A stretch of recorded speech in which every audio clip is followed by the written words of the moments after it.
Hey everybody, welcome to Small Town Music, episode 5. Today we're going to talk about our philosophy of music education, in general, education also.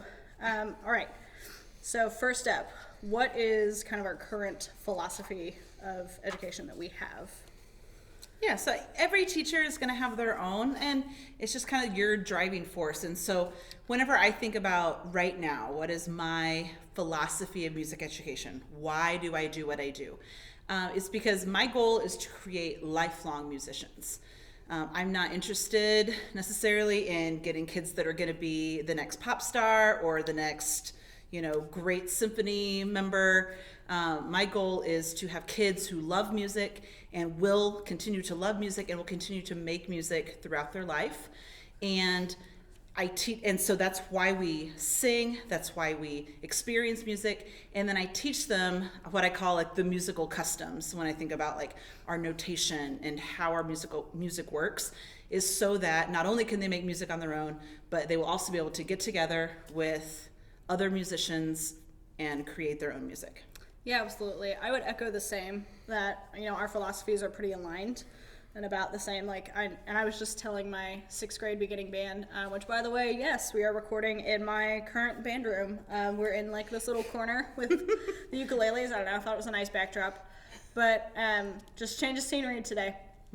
But, I was just talking to my 6th graders and I was trying to teach some music theory and reading a key signature, and I could see I could almost like see their thoughts of like, well, why do we have to learn this? Like, The why glaze. right, the glaze, the rolling of the eyes and the like checking out. And I was like, look, this is important because if you ever leave, when, not if, when you leave my band class, and my goal is that you will want to continue to make music. And if you go, in college and you play even in like the all campus band or a marching band, or if you become a music major, then you can read that notation that you can be successful in somebody else's ensemble. Because music is this beautiful thing that if we know the standards, the customs, the language, then we can go to a different person and their teaching style is going to be different.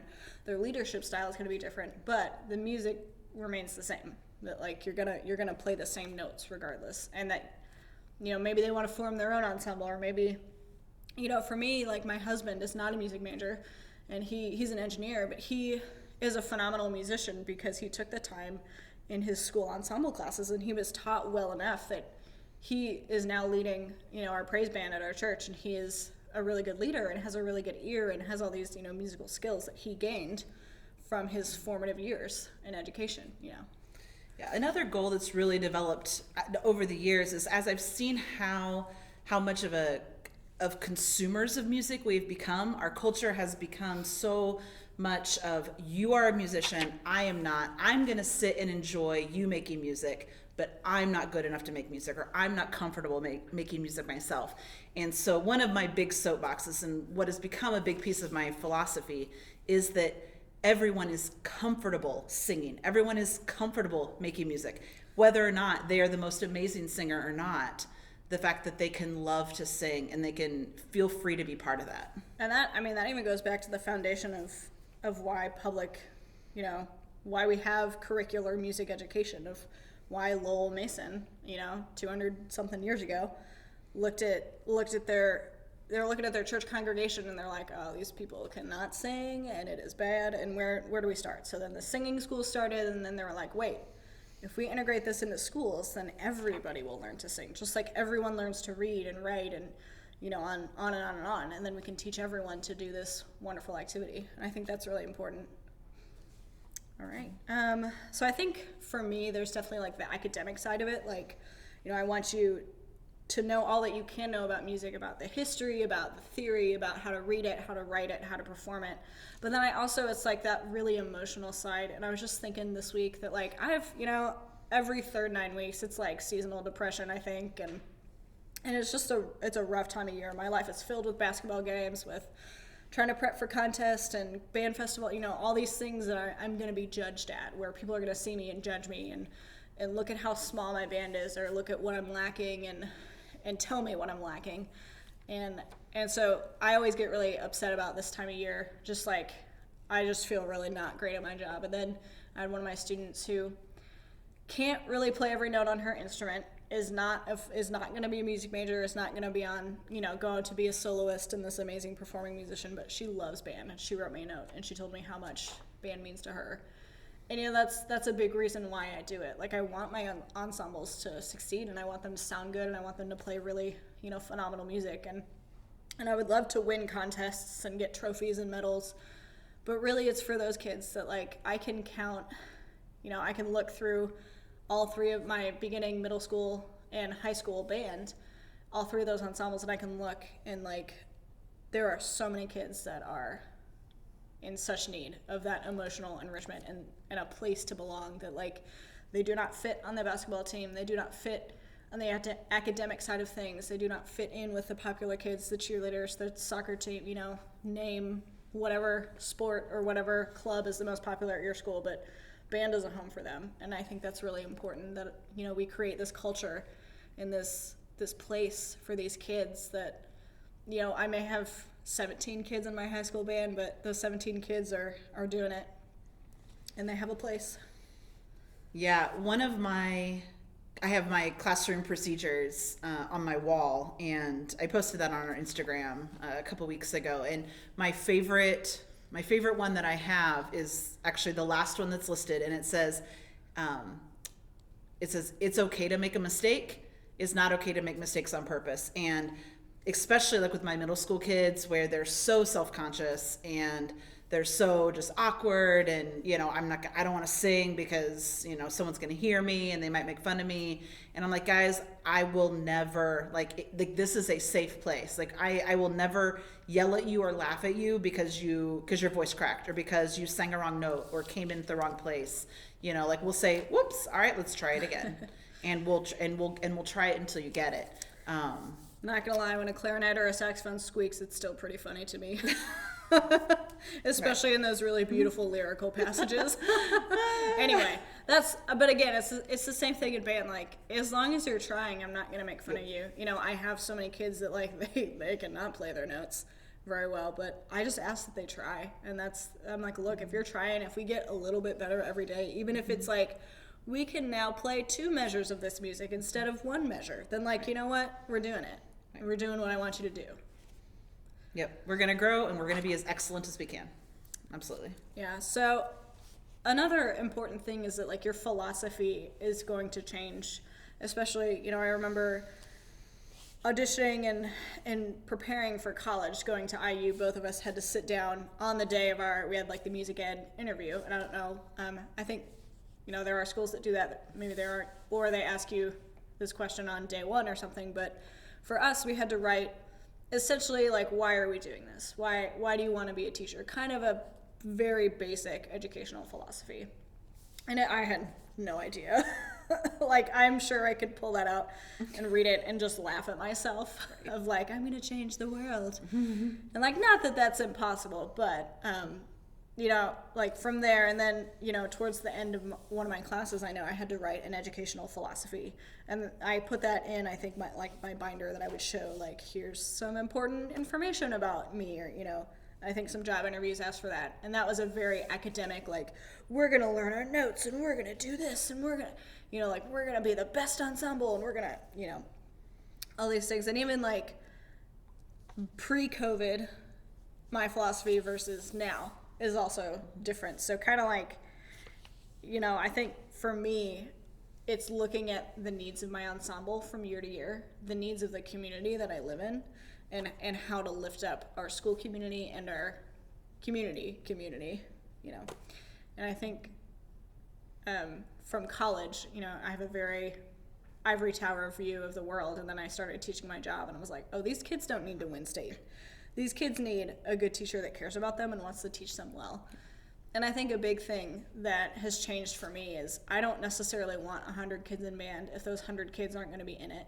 I would rather have the 17 kids that are dedicated and here, and are going to take the responsibility, instead of those 100 kids that, well, I can tout that I have the biggest band in the county and we win all these contests, like, that doesn't mean anything if they can't read music, if they don't love music, if they're not, being fed emotionally. Yeah, and contests are great. Like I think that having like those are important. Yeah, for sure. giving kids a feeling of success honestly is one of the greatest recruitment and retention strategies that you can follow. Is ending every day feeling successful. You know, doing contests where they can feel successful.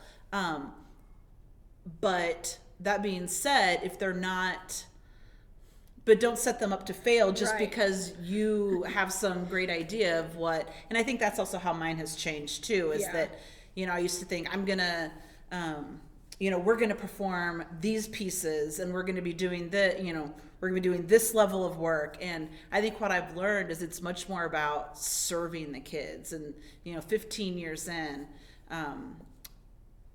you learn it's about serving the kids and the fact that kids' needs are different.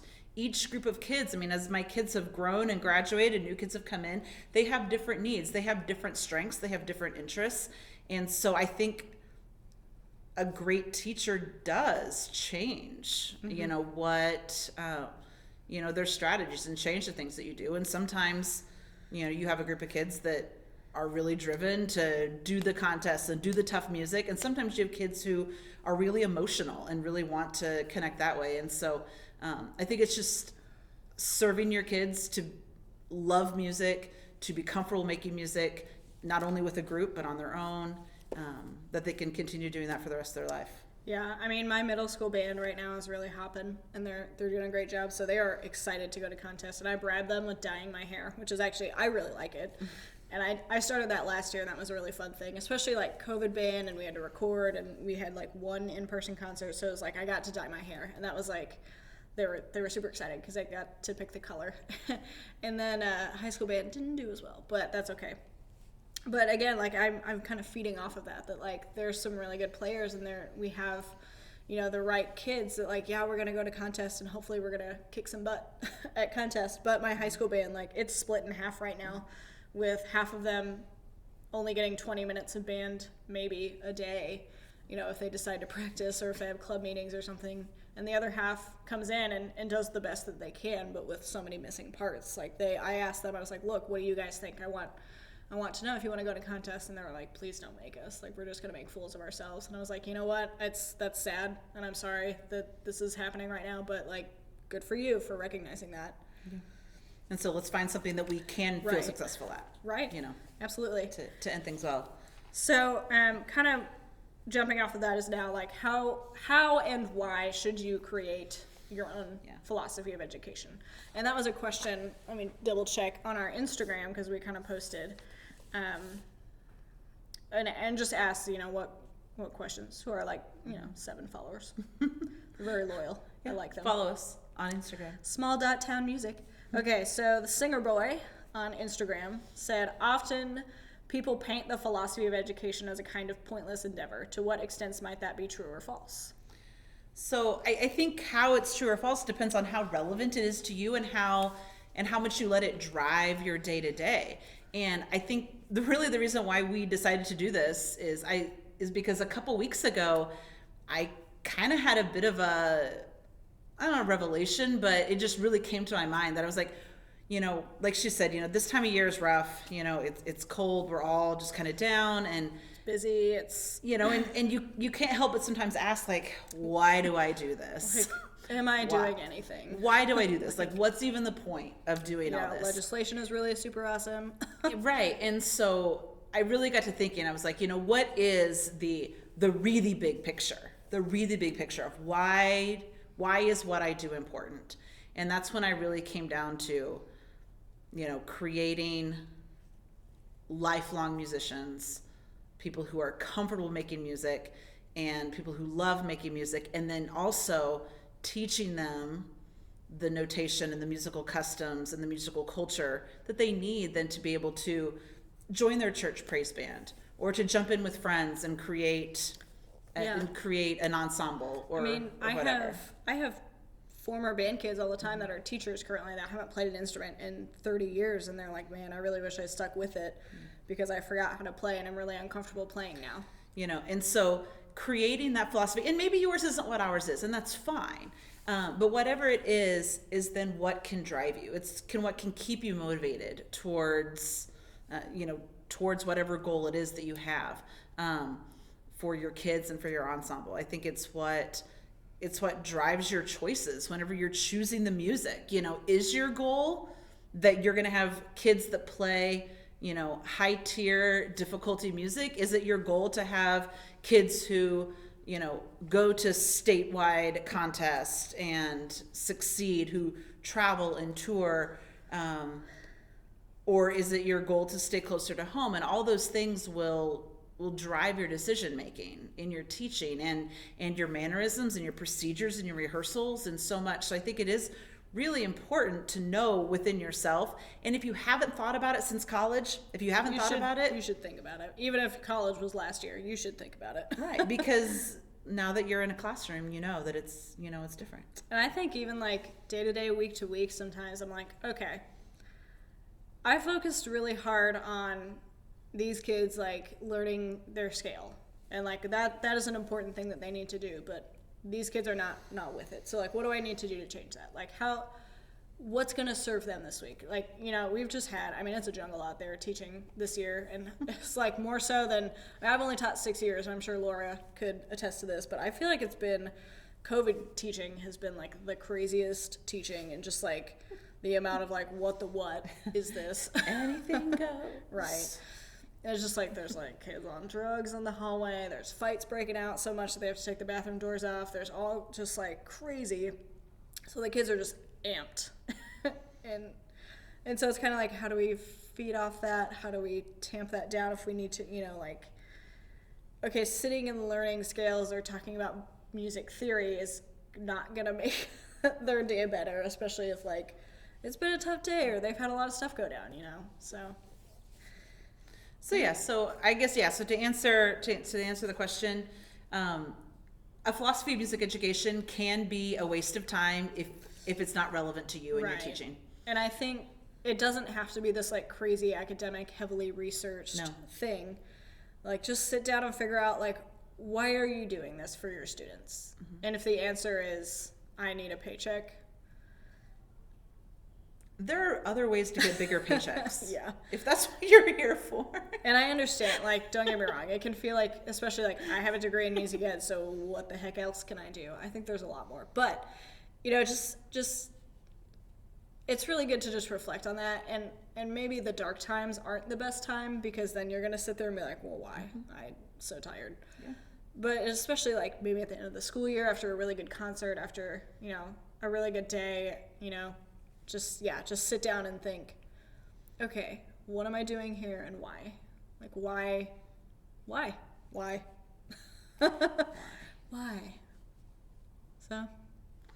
So I think that's it. We would definitely recommend you just, have a reflective moment and consider, what is your philosophy? If you want to email us, comment. Wait, before we do that, so we haven't done this since our first episode, but the things we love. The things we love. So this is going to be really helpful if you watch the YouTube video, because I'm going to show you what I love. Oh, I can show you mine too. And Laura's going to go get hers too. So we both use bullet journals. Yeah.